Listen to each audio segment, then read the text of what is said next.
Nous sommes en l'an 180. Pendant une accalmie dans les persécutions à Rome, de nombreux fidèles de la ville tentent de se rendre dans les catacombes pour rendre hommage à leurs proches. Imaginez une chrétienne visitant la crypte d'un de ses proches. En entrant, elle voit une requête de sa cousine décédée écrite sur sa tombe. Que chaque ami qui observe cela prie pour moi. Son regard se dirige alors vers une Orance, une figure de femme en prière. Toutes les tombes en possèdent, elle est donc bien consciente de la fonction de la peinture. Son regard se fixe sur celui de la figure. L'échelle est pointée vers le haut, l'invitant à regarder.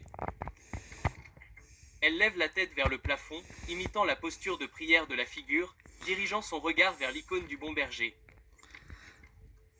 Priant Dieu, le bon berger de ses brebis, pour le repos paisible de sa cousine, elle trouve du réconfort dans sa miséricorde. C'est sa coutume depuis 7 ans.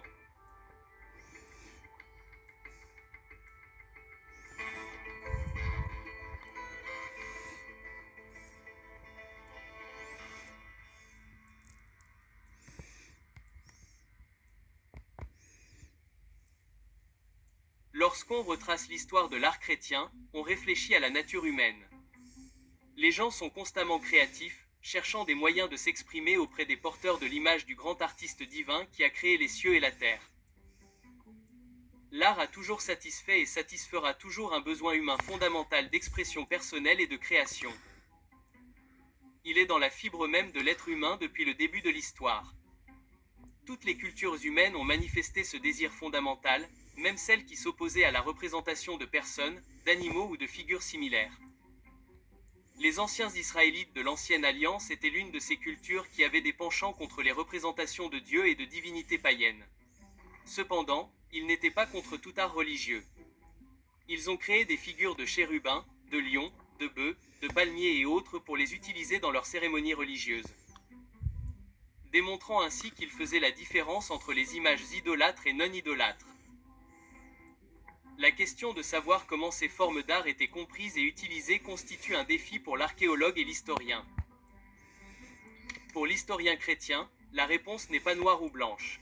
Pour le chrétien, l'étude de l'histoire ne peut être séparée de la foi, c'est-à-dire d'une approche christologique. La naissance, la vie, la mort et la résurrection du Verbe incarné de Dieu constituent le centre même de toute l'histoire humaine. Lorsque l'esprit se concentre sur ce fait central, un détail des plus intéressants surgit dans les archives historiques, l'origine même de l'art chrétien.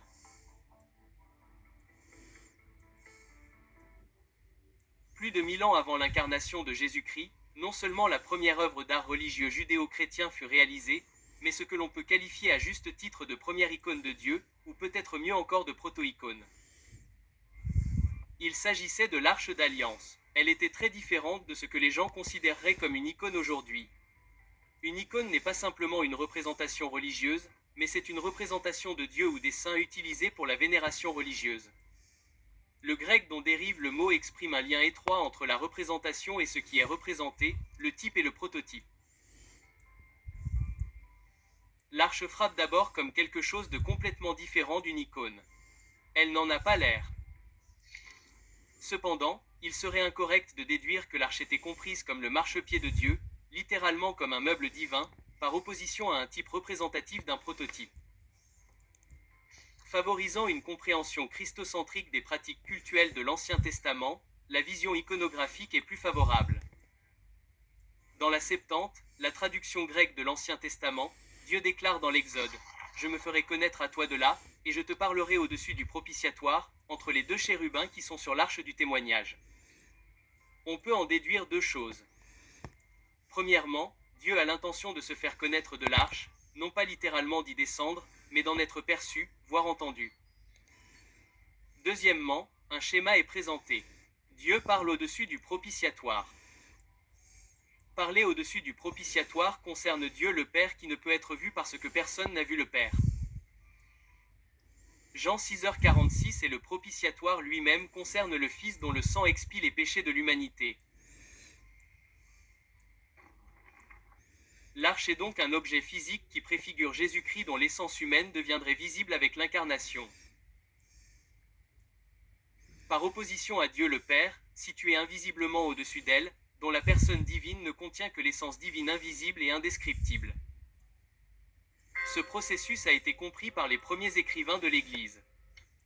Hippolyte de Rome a observé que l'arche en bois impérissable était le Sauveur lui-même.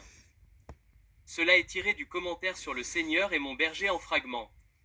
Dans le tabernacle devant lequel se trouvait l'arche se trouvait le chandelier septuple et les pains de proposition. Le premier représentait le Saint-Esprit procédant du Père par le Fils vers l'Église et le second se manifestait dans le monde par la lumière du chandelier, tout comme le Christ s'est incarné par le Saint-Esprit. En comprenant ainsi la signification typologique des objets dans le tabernacle, on peut comprendre que les prêtres qui s'y trouvaient, en sentant l'arche, vénéraient Jésus-Christ. Ils comprenaient que l'arche n'était pas littéralement Dieu. Ils ne sacrifiaient pas non plus d'animaux ni ne priaient l'arche. Au contraire, l'arche recevait ce qui était dû à Dieu, car elle était un type qui recevait la vénération à la place du prototype, Dieu lui-même. Des sacrifices étaient offerts et des prières adressées à celui qu'elle représentait. Jérôme, un père de l'Église connaissant bien le judaïsme, affirme que l'arche et les objets sacrés qui l'entouraient étaient vénérés par les premiers juifs, à l'instar des pratiques chrétiennes ultérieures. Les Juifs d'autrefois révéraient le Saint des Saints en raison des choses qu'il contenait, les chérubins, le propitiatoire, l'arche de l'Alliance, le manna, la verge d'Aaron et l'autel d'or.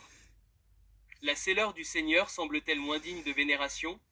Elle recevait la vénération et non l'adoration. Cela ne signifie pas que l'arche n'était pas à la fois sainte et puissante. Lorsque Uzzah toucha l'arche pour l'empêcher de tomber parce qu'elle était mal portée, ce sacrilège lui valut d'être frappé à mort. Le prototype que l'arche représentait était si important qu'il était question de vie ou de mort. En raison de ce qu'elle symbolisait typologiquement, l'arche elle-même dégageait de la puissance.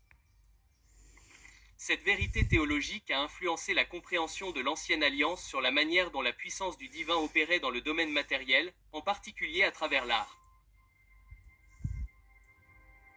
Bienvenue chez Douglas. Bienvenue.